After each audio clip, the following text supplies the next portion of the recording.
questions?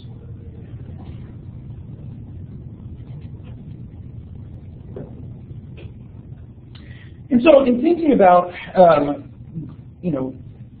this object of creating a body of your paper that sets the stage for what you're trying to do, you need to keep some things in mind. Right? We've talked about keeping track of integrating sources, presenting your interpretation. Organization is very important. You want to clearly move from point to point. That means, though, that you might need to think about, okay, what do I need to do to prove my point? So we're going back to thinking about the things that we talked about last week, about claims and arguments and evidence, the warrants. And this is how this evidence collects for this claim. And so you have to think about the flow of your paper. Don't just throw a bunch of things in a paper. Think about how it flows. So in the case of the situation Tucker brought up, right? So I got my introduction. Now maybe the first thing that would be good is talk about, here are the ways that this passage has been interpreted. And then I move on to what my claim is, and here's the evidence, the pieces of evidence that support that. Right? So there's a flow in how I'm doing it. It might be something different. It might be that there's categories. Right? Here's the textual evidence.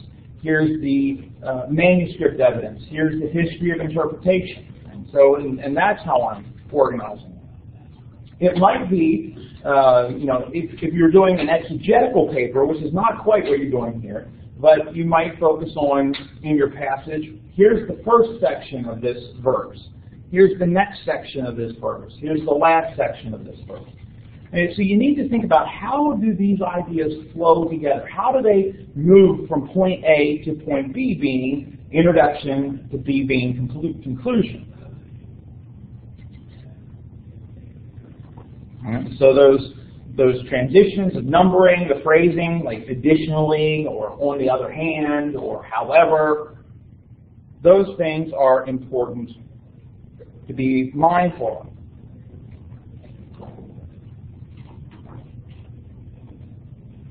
In the context of all that, of course, is the importance of clear wording.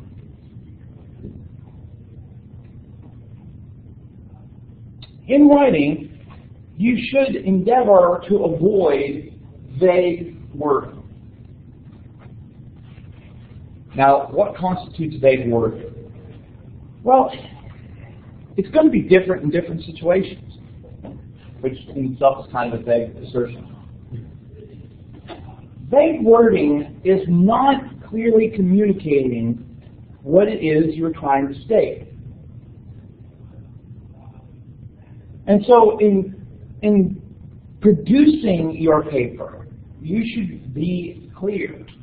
If there are 3 different positions on your paper, say there are 3 different positions, right? Instead of, there are various different positions about this passage. Be more specific than that. Strive to be precise in what you have to say. Can I articulate this in such a way that the person reading it clearly understands what I have discovered and what I'm stating? Remember, it's unlikely that your professor or anybody else reading your paper has done as much investigation into this topic as you have, unless you just happen to pick a topic that your professor has, that's what I did my dissertation on. Right? In which case, avoid that. Don't do something that your professor is an expert in. So pay attention to that. But if you have done the work, the other person hasn't, so that means there's a lot of things you know. You need to share that in such a way that the person understands what you're doing. Additionally, watch out for equivocating assertions. What does that mean? Sometimes it's referred to as hedging your bets.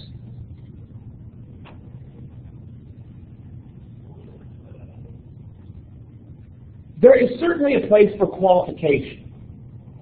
in writing. But don't write in such a way as this kind of, well, this might be the case. Or, you know, it's kind of maybe, I'm feeling kind of this way about it. Stand your ground. Pick something. Right? If there's several different options, which one do you think is the most realistic? So don't just kind of go, well, you know, I might not be right about this. Right? There's a place for qualification in the sense of, right, given these set of criteria, this is the case, but given this other set of criteria, this might not be true. Sometimes there's a place for that. But in general, pick something. Decide on what it is you're saying. And clearly and precisely articulate that in such a way that persons who are reading your paper might know what we're talking about. With respect to that, there are a couple of things to keep in mind regarding grammar, syntax, to try and avoid in your paper. One has to do with the use of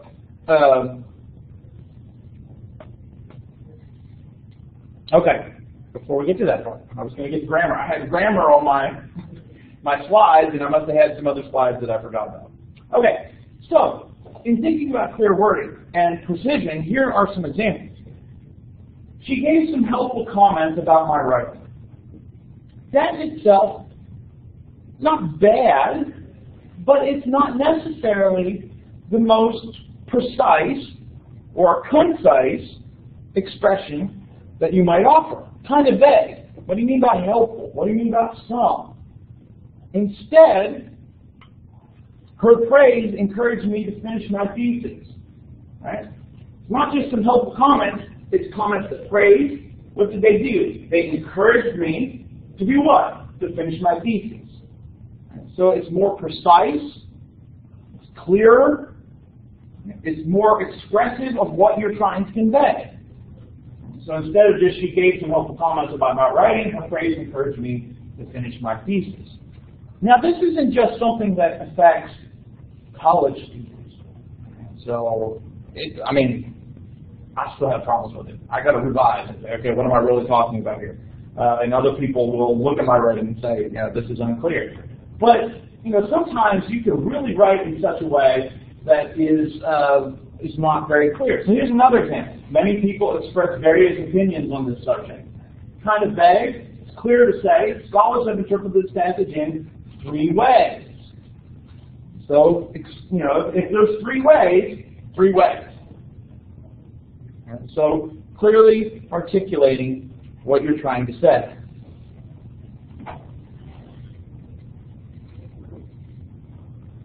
Instead of saying this passage demonstrates a lot about Jesus' character, this passage demonstrates Jesus' concern for all people regardless of their position in life. Find those ways that you can express what you want to say clearly. What about Jesus' character is demonstrated in it? Well, it's his concern for all people regardless of their position. In some ways, this isn't that bad. It's not horrible. None of the examples we looked at are horrible. They're not as precise as they could be. But sometimes it can be pretty bad. Like this one. I'm not indeed sure whether it is not true to say that Milton, who once seemed not unlike the 17th century Shelley, had not come out of an experience ever more bitter in each year, more alien to the founder of that Jesuit sect which nothing could induce him to tolerate. What? Something about Jesuits? Right? So, this is more of a scholarly problem. That, there's this desire among scholars to try and present themselves as scholars, and sometimes what that ends up being is just being confusing, right? How many different negatives do you need to try and confuse somebody? Right? I am not indeed sure whether it is not true. Now, are you sure it's true or are you sure it's not true? The problem then becomes is that as you read this kind of writing, you seek to imitate it because, scholars do this. They do. Doesn't mean it's right. So try to avoid these kinds of sentences. Try to be more clear in what you're saying. Here's another example. On the one side, we have the free personality. By definition, it is not neurotic, for it has neither conflict nor dream. Its desires, such as they are transparent, for they are just what institutional approval keeps in the forefront of consciousness. Another institutional pattern will alter their number and intensity. There is little in them that is natural, irreducible, or culturally dangerous. But on the other side, the social bond itself is nothing but the mutual reflection of these self-secure integrities. Recall the definition of love is not just the very picture of a small academic. Where is their place in this hall of mirrors for either personality or fraternity?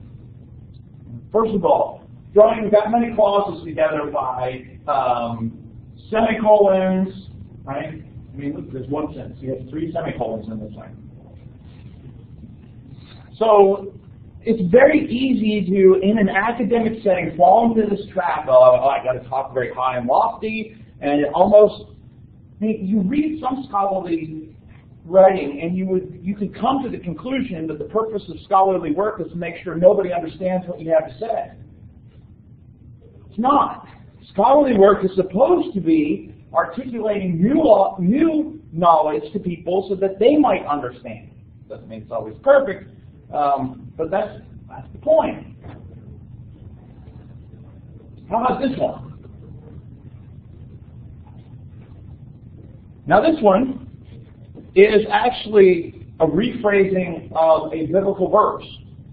It might not be one you necessarily know because it's not an obscure verse, but objective considerations of contemporary phenomena compel the conclusion that success or failure in competitive activities exhibits no tendency to be commensurate with innate capacity, but that a considerable element of the unpredictable must invariably be taken into account. The writer of Ecclesiastes said it much clearer. I returned and saw under the sun that the race is not to the swift, nor the battle to the strong, nor yet neither bread to the wise, nor yet riches to the men of understanding, nor yet favor to men of skill, but time and chance happen to them all. So instead of that first one, this one. Right? So clarity is very important. Avoid vague wording, strive for precision, and endeavor to try and make sure people are understanding what you are saying. That is where it's helpful. If you have the time, I know, right? Especially in a semester, you get rushed, you have to try and get something out, you have to get it finished. I know, I understand. But if you have the opportunity, getting a draft done and letting somebody else read it, whether that's if your professor's willing to, whether that's a friend, hopefully a friend that knows a little bit more about grammar than you do maybe, or enough that you can help. But having somebody else examine your paper so that you can tell and make sense to them. Because this is what happens. In your head, you're typing it out. You get done and you think, oh, I'm just going to review this and I'm going to revise and I'm going to submit. And you start reading it. Well, if you do that, it's in your head how it's supposed to be. And I don't know exactly how it works because I'm not a cognitive scientist. But when you read it, your brain tells you that it looks like how it's supposed to be in your head, when it may not be that way. So at the very least, try to get done, let it sit for an hour or two, come back and read it. And then you say, oh man, there's 2 or 3 words missing here, right? Promise you, it happens. It happens to me. And so I know it happens. So the brain tricks us sometimes into thinking that what we've said is clear, when if we give it some time or we have somebody else look at it, they can determine where we have either missed some wording or have been unclear.